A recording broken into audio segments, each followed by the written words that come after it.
everyone, this is Elizabeth Rocha here. I wanted to make this quick video and show you all how I make my pinto beans. I mean, you can always get pinto beans in a can if you're in a hurry and don't have any already pre-made. But this is a great way to just know exactly what is going into your beans, and they're nice and fresh.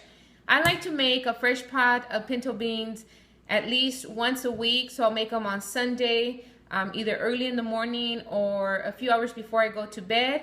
And then that way they can, cool down, and then I can just freeze them and store half of them in the refrigerator so I have them for the rest of the week if I want to make, some meals using pinto beans. So always great to have those in the fridge for protein and so forth.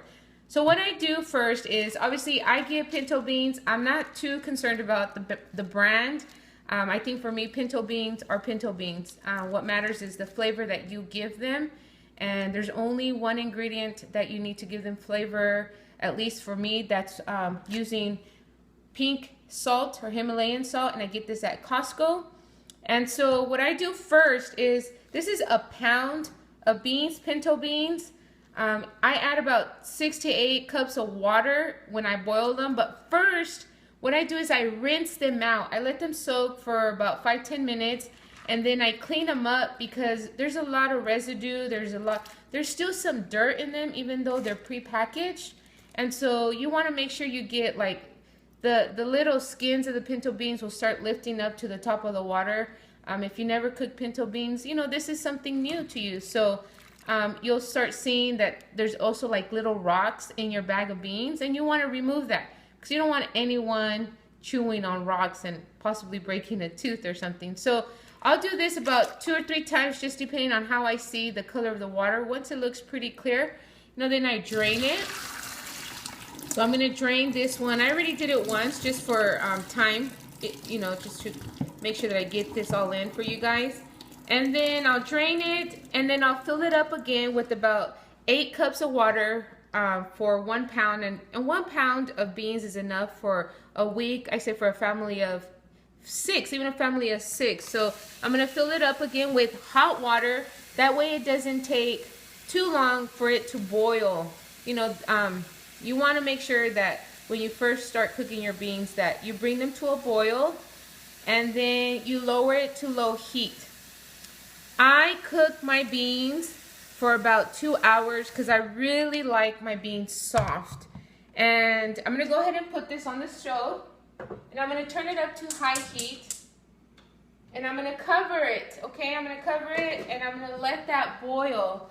And like I said, I cooked them for about 2 hours. At the 45-minute mark or so, I remove the lid, and I look to see if there's any residue or any more of the pinto bean skins, and I remove that. I can use I'll use a bowl, and then just with the spoon and just remove all that residue. You don't want that stuff because then it'll make your beans dark. It'll have that like some residue that you don't want to be eating either. And then I'll add about 2 tablespoons of salt. You may want to do a little bit less or a little bit more. It's totally up to you, but pink salt is pretty healthy. Okay, you want to be using pink salt. It's like 95% pure. So get this stuff. It's at Costco. Huge container, and it has a grinder at the bottom, so really good. So again, at the 45-minute mark, I add the salt, and then I cover it up again, and then I let them cook for about another 45 minutes, and then I check them. So I get a spoon, and I get about 2 or 3 beans, and if they're pretty soft, where you can let it cool down, where you can squeeze the bean and it just flattens out without any problem, then your beans are done. And you can you'll leave them on the stove, let them cool down, so they'll still cook a little bit more because of the hot water in them.